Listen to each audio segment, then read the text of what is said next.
frankly, why? They don't need the cash. They don't, but so do a lot of other companies that have been in the bond market this week. And I remember one investor told me this so perfectly. The kind of company that you want to lend to is the company that doesn't need it. So that's why you see Apple always does so well in the bond market, especially when they're coming to fund what's largely anticipated to be shareholder returns, which bond investors don't want to give their money to shareholders. But in Apple's case, they're just such a good company to invest in, and that they have great cash management that they keep lending. Well, if you come into my terminal here at GTV Go, one thing you will say is cash, again, more than $200 billion, and then some of the debt outstanding. Now, I wonder, when we talk about use of cash, you mentioned shareholders, how much of this as well would be going to pay down debt or fund future acquisitions? They don't break out the terms for us, just like general corporate purposes. So it could be any of those three, could be capital expenditures, anything really under the sun of what they want. But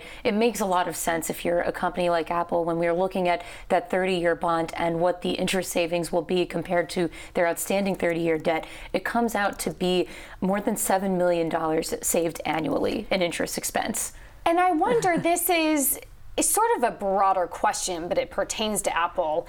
They're high grade, and we hear more and more that some of the lower grade companies have been doing really well because you can't get anything as an investor. Your AA, AAA bond is frankly 0%. So you've seen really a lot of money flood into that high grade area. But so is there still demand for a AA Apple bond? Everywhere. Yes, I think I had heard the books on this were up like beyond $20 billion for what they were doing. Like, this was very well subscribed. And when you just look at the broader macro picture right now and all of that negative yielding debt that's in the world, right? Like, what is the number now? Nearly $17 trillion.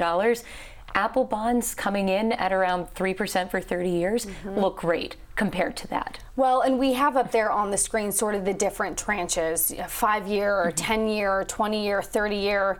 Any idea if an investor would be willing to go out 30 years, or is there a little bit more demand shorter in on that duration, given frankly, we don't really know where the Fed is going from here, sort of what that means for different maturities. Right. So we did see this price already, and it looked like there was a lot of demand skewed actually toward the longer side. So around, I believe it was $1.5 billion of the 7 was in the 30-year part. So plenty of people still going well out the curve here. How does that compare to previous years? Because as we know, they haven't come to market in 2-3 years. How do spreads now compare to the last time they came to market? Well, spreads are, and it's not really so much about spreads as it is about all-in yields in this case, because treasuries have just rallied so much. So while spreads have been fairly flat so far this year, when we've seen that rally in treasuries because of all those macro headlines with the trade tensions, with the Fed expected to keep easing, that's made all-in yields so much lower. And that's why we've seen so much issuance, especially longer out the curve, where the 30-year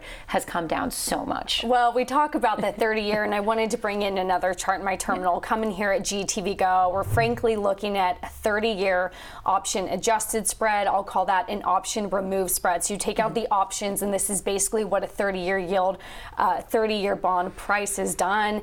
Apple not rallying as much as maybe a lower rated peer like a Qualcomm. What do you make of this, and particularly Apple and some of these other high grade companies that have done well, but maybe not as well?